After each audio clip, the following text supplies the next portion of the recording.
Bienvenue au cœur du crime, un podcast issu des archives d'Europe 1. Savez-vous que plus d'un tiers des crimes et délits commis en France sont traités par la gendarmerie nationale?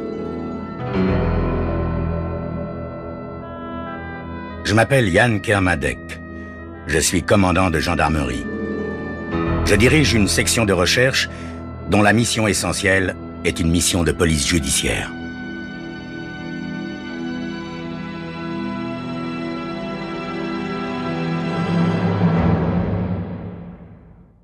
L'histoire que je vais vous raconter est une histoire vraie. Tous les faits sont réels et se sont déroulés en France. Seuls, les noms des personnes et des lieux ont été changés.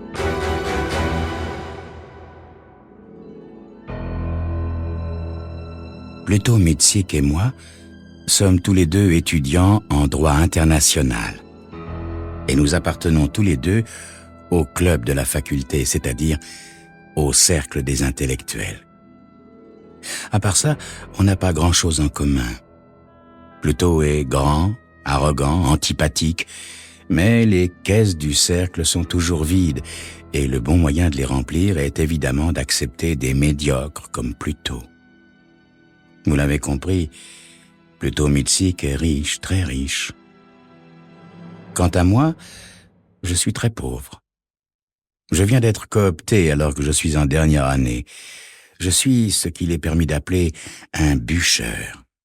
Et pour payer mes études, je fais des petits boulots à droite et à gauche. Faire partie du cercle des intellectuels est surtout une reconnaissance sociale.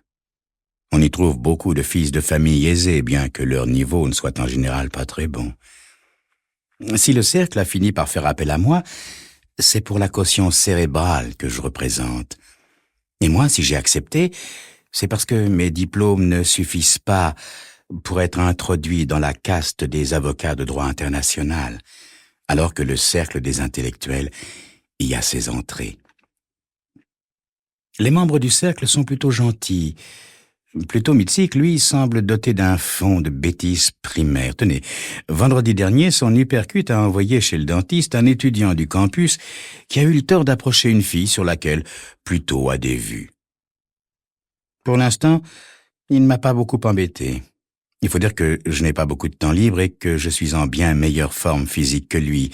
La seule vraie dispute que j'ai eue avec lui remonte à 2 jours quand il m'a accusé de lui avoir volé son briquet en or. « C'est toi qui me l'as pris, Whitson, espèce de minable. Allons, rends-le-moi, ça vaudrait mieux pour toi. » hurle-t-il en me secouant comme un prunier. Je me dégage de son emprise et lui décoche une droite qui le fait s'écrouler direct sur son lit. L'affaire en est restée là. Mais pour ce qui est de nos relations amicales, c'est terminé comme bien vous pensez. Aujourd'hui, dimanche, c'est le dernier match de football de la saison. Il a lieu à Vermont et le campus est pratiquement désert. Je suis seul dans le pavillon, en train de prendre le thé tout en lisant un bouquin. Soudain, Pluto Mitsik se plante devant moi et me reparle de son briquet en or. Visiblement, il n'a pas encore cuvé sa cuite de la veille. Il m'injurie. Je lui balance quelques vannes et je replonge dans mon livre. Soudain, il fait un pas vers moi et tente de me donner un coup de pied, mais j'esquive et je lui balance un 1-2 gauche-droite qu'il étend pour le compte. Avant de quitter la pièce, gentiment, je desserre sa cravate et ouvre son col de chemise pour que sa respiration reprenne un rythme régulier. Dans quelques heures, il sera probablement sur pied et de nouveau assoiffé. Le téléphone sonne dans le hall d'accueil. « Je regrette, il est ivre-mort », dis-je à la fille qui est à l'autre bout du fil. « Il n'y a personne à part moi, ils sont tous partis pour assister au match de foot. Je peux quelque chose pour vous? Je suis Walt Whitson. » J'essaie de prolonger la conversation et j'ai bien l'impression que ça marche. « Oh, Walt, salut! C'est Jessie Playmat. Écoute, je suis dans le pavillon d'à côté et quand j'ai vu le cabriolet de Pluto, j'ai eu envie de lui proposer de prendre l'apéritif. J'exagère, hein? Mais pas du tout, Jessie. C'est un honneur que tu lui fais, dis-je en me rappelant la plus belle fille du campus, mais pour qui les études ne sont qu'un prétexte. Oh, c'est toi, Walt Whitson. On s'est perdu de vue, pas vrai? Mais je garde un excellent souvenir de toi. Le téléphone tremble dans ma main. Mon cœur bat la chamade. Tant pis, je me lance. Eh bien, Jessie, peut-être que je peux remplacer plus tôt. Comme je vous l'ai déjà dit, je travaille dur pour payer mes études et je connais le prix de l'argent. Malgré tout, je me suis constitué une cagnotte pour le jour où je trouverai une fille qui vaudra le coup. Je dispose donc aujourd'hui de 80 $, somme considérable pour moi. Et voilà que je veux les dépenser pour une fille à qui je n'ai même jamais parlé. Ma parole, je suis fou. Faute de grive, on mange des merles, comme on dit, hein, Walt? Et si je me laissais séduire par Walt, le merle siffleur, hein? D'accord, Walt. À quelle heure? Je passe te prendre dans 20 minutes, Jessie. Tout tremblant et un peu étourdi, je passe en vue le contenu de mon armoire. Je sors mon costume, ma cravate et ma chemise. Quand je suis devant le placard du vestiaire, je prends le manteau en cuir de plus tôt. Après tout, c'est à lui qu'elle avait pensé en premier lieu, non? Je prends mon portefeuille et mes 80 $, résultat de mes économies laborieuses. Je suis tenté d'emprunter le cabriolet de plus tôt, mais finalement, je n'ose pas, et je prends la guimbarde du cercle. Je me gare devant le pavillon des filles, et je vois apparaître Jessie. Elle est aussi ravissante que dans mon souvenir. Petite poupée aux yeux verts pailletés d'or, aux cheveux blonds vénitiens relevés en un chignon à moitié défait. Quand elle se tient immobile, le bas de sa robe atteint juste le haut de ses cuisses, mais elle n'est jamais immobile. Elle m'examine et sourit dans un lent et délicieux élargissement de sa bouche rouge, très rouge. Elle est à croquer, à croquer. Elle monte en voiture. Et je démarre. « Voyons, Walt, pourquoi es-tu resté si longtemps loin de moi ?» demande-t-elle en effleurant ma cuisse. « Pour être au comble du bonheur aujourd'hui, Jessie, mon ange. Oh, j'ai le cœur qui bat si fort que je peux à peine parler. » Quand je pose timidement mon bras sur sa nuque et qu'elle laisse sa main sur ma cuisse, je me sens plein de force et plus léger que l'air. Je m'arrête à la première station-service et je mets 5 litres d'essence. 10 minutes plus tard, je gare la voiture sur le parking de Diabolic Night. Je prends 2 billets qui donnent droit à 2 entrées et à 2 consommations. Quand Jessie entre dans la salle, toutes les têtes se tournent vers elle. J'ai toujours remarqué que Jessie exerce ce magnétisme quand elle apparaît quelque part. Le barman s'adresse à nous avec condescendance. « Qu'est-ce que vous prenez, mademoiselle ?»« Une vodka, s'il vous plaît, polonaise et glacée. » dit-elle avec un sourire enjôleur. Au premier tango, j'invite Jessie à danser. Quand nous regagnons les banquettes de velours noir, je commande à nouveau 2 vodkas glacées et polonaises, ce qui a pour effet de considérablement aplatir mon portefeuille, mais ça fait rien, je suis heureux et le bonheur n'a pas de prix, n'est-ce pas? Je pose mes lèvres brûlantes sur la main de Jessie. Des amis de Jessie et des membres du cercle des intellectuels passent à notre table et s'assiedent quelques minutes. Pour me montrer à la hauteur de la situation, quand Marge, la meilleure amie de Jessie, arrive avec son petit ami, j'offre une tournée. Après avoir réglé toutes ses consommations, je constate avec désagrément qu'il me reste en tout et pour tout 5 $. Lorsque je lève les yeux, Jessie me regarde avec une expression étrange. Je comprends 5 minutes plus tard, quand elle jette un coup d'œil à sa montre et s'écrie « Mon Dieu, 9 heures déjà! Oh, Walt, je suis désolé, il faut absolument que je parte, j'avais rendez-vous à 8h30. Je me sentais tellement bien que je n'ai pas vu le temps passer. » Et Jessie se lève. Je réalise seulement maintenant qu'elle n'est qu'une allumeuse, qu'une profiteuse. Quand le type est fauché, il ne l'intéresse plus et elle passe au suivant. Je réalise que je me suis conduit comme un imbécile. Je me suis fait avoir. Et ça me rend furieux. Je n'ai jamais supporté qu'on se moque de moi. Je donne ma dernière pièce de 20 cents à la fille du vestiaire. À grandes enjambées, je traverse le parking et Jessie doit courir pour rester à ma hauteur. Quand nous roulons vers la ville, Jessie proteste qu'elle n'a pas parlé de dîner avec moi puisqu'elle savait qu'elle avait un rendez-vous, qu'elle a été claire et que c'est moi qui n'ai pas voulu entendre. L'effet de l'alcool s'estompe et le souvenir d'avoir gaspillé tout cet argent pour une fille qui s'est moquée de moi me rend de plus en plus furieux. Ne joue pas l'innocente avec moi, s'il te plaît, Jessie. Tu n'es qu'une allumeuse, rien d'autre. Plus vite je serai débarrassé de toi et mieux je me porterai. Si tu veux sortir avec Pluto Mitsic, il va falloir que tu le remettes sur pied. Je l'ai quelque peu malmené ce soir. Enfin, je dépose Jessie devant le pavillon des filles et on se quitte sans un mot. Tout mon argent envolé en une soirée pour rien. Cette garce de Jessie me le paiera. Comment ? C'est ce que vous saurez dans quelques instants.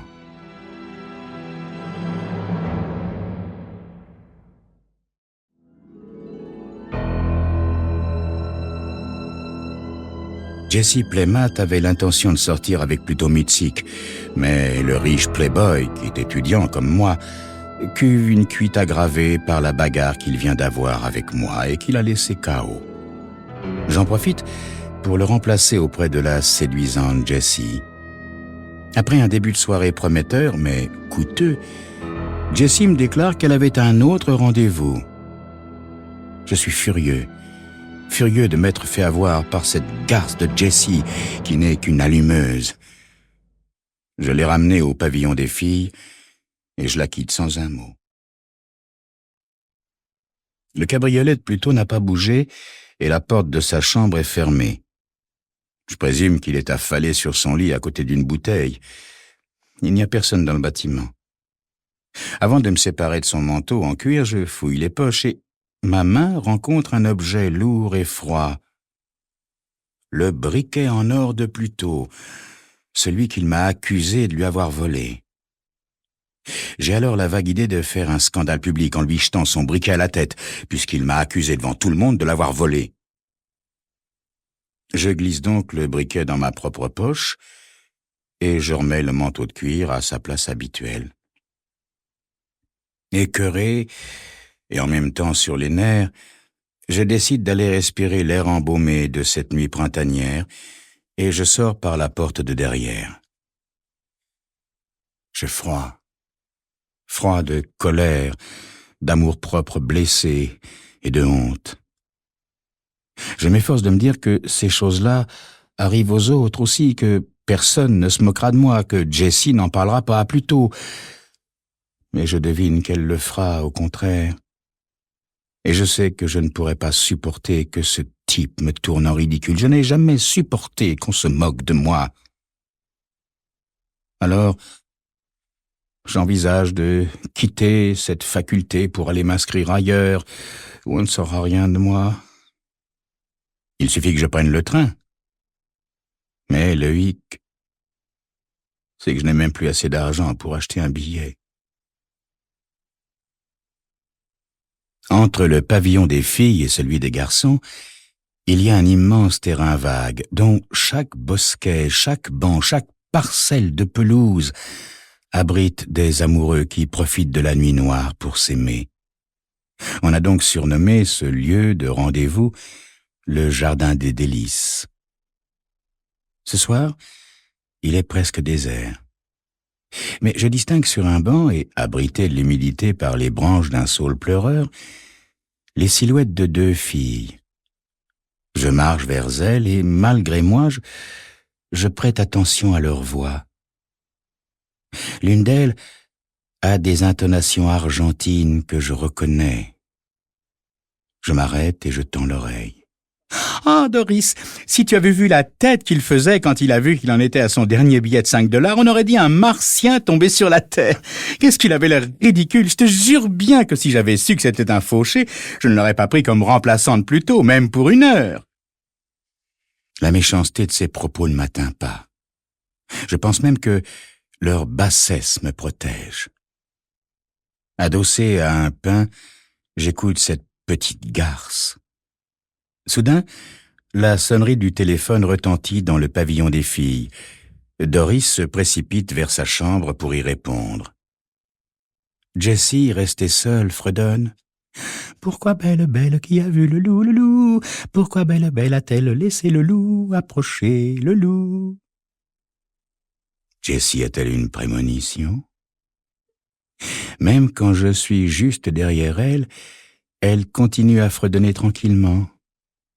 Alors, mes mains se serrent autour de son cou et, brutalement, plus un son ne sort de sa gorge.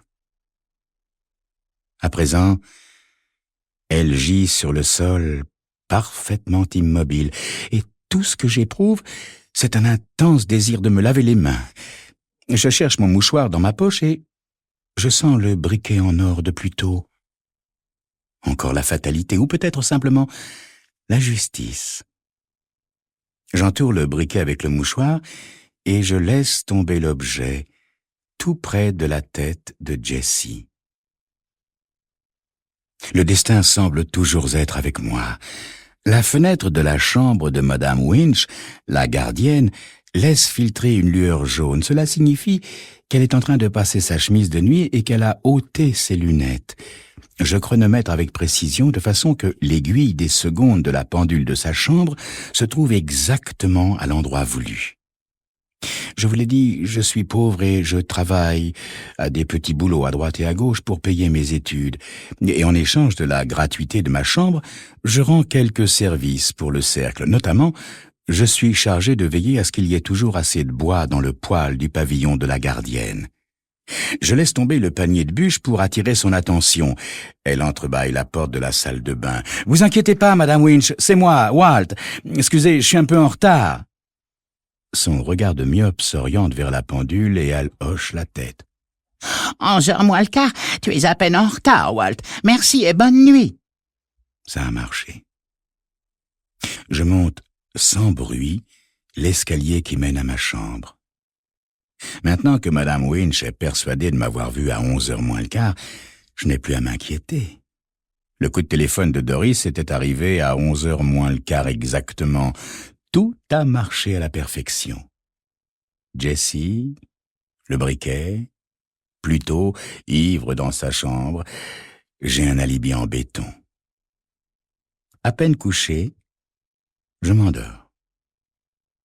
1 heure plus tard, la police est là. Un policier gras et blond et un autre, jeune et bronzé. Il frappe plusieurs fois et je finis par me réveiller. J'enfile une robe de chambre et j'ouvre la porte. Je réponds docilement et calmement à leurs questions. Je continue à me fier au destin. Oui, j'étais ce soir avec Jessie Plemmat. Oui, je l'ai ramenée chez elle vers 10h30 environ, parce qu'elle avait un autre rendez-vous après. Ah non, je ne savais pas avec qui. Oui, j'ai été contrarié tout d'abord, mais ensuite soulagé parce qu'il ne me restait que 5$ en poche. Nous aurions dû rentrer de toute façon. Mais pourquoi toutes ces questions? « Jessie Plemmat vient d'être étranglée, » me dit le gros. C'était plutôt impressionnant à entendre. J'ai été aussi choqué que si mes propres mains ne s'étaient pas refermées sur la gorge de cette petite garce. « À quelle heure êtes-vous rentré chez vous ?» me demande l'autre flic. « Eh bien, écoutez, monsieur, je suis passé déposer la provision de bois chez la gardienne. Il était 11h moins le quart. C'est elle qui me l'a dit. J'étais un peu en retard, voyez-vous. Mais elle m'a même dit que c'était pas grave. Oui, j'ai entendu 2 voix féminines au jardin des délices quand je suis sorti prendre l'air quelques instants, mais en fait, je ne leur ai pas prêté attention. J'ai juste entendu une sonnerie de téléphone et je suis passé voir la gardienne. » C'est alors que le gros policier me met le briquet en or de Pluto Mitzig sous le nez et il me demande si ça me dit quelque chose. Ben non, pourquoi? Il me demande si je connais quelqu'un qui possède un briquet en or. Je réfléchis un instant. Ah ben oui, monsieur. Pluto Mitzig, il est censé en avoir un, mais je ne l'ai jamais vu. Vous n'avez qu'à lui demander. Merci, mais il faudrait pour ça qu'il soit en état, me dit laconiquement le gros flic en remettant le briquet dans sa poche. Comment ça, monsieur le policier? Vous voulez dire qu'il n'est pas encore dessoulé? Parce que ce soir, quand je suis parti, il était complètement HS. Et tout à l'heure, sa porte était toujours fermée. C'est à l'hôpital qu'il est, votre copain. Enfin, copain, pas vraiment, hein? Et il m'a dit ça en souriant bêtement, le gros flic. Il guette ma réaction, sans doute. Plutôt Mitzik a été conduit à l'hôpital pour un lavage d'estomac. Il peut pas parler et il est paralysé du côté droit pour avoir bu de l'alcool frelaté. Mais il voulait absolument nous dire quelque chose. Il a donc dessiné sur le drap, avec sa main gauche, des lettres de l'alphabet, jusqu'à ce que nous puissions déchiffrer. Le message était fort clair. Walt Whitson, volé briquet. Et comme on a retrouvé le briquet près du cadavre de Jesse Playmat, il me semble que vous êtes mal parti, mon garçon. Mal parti? Oui. Mais ça fait longtemps déjà que je suis mal parti. Oh, je suis pas le seul, hein. Jessie, la garce, elle est morte. Plutôt, l'orgueilleux plutôt, est paralysé à vie. Et moi, j'ai pris 20 ans. Ce qui me navre vraiment, voyez-vous, c'est qu'en prison, le niveau intellectuel est tellement bas, qu'il me sera impossible de fonder un cercle des intellectuels. Mon Dieu, je vais bien m'ennuyer pendant 20 ans.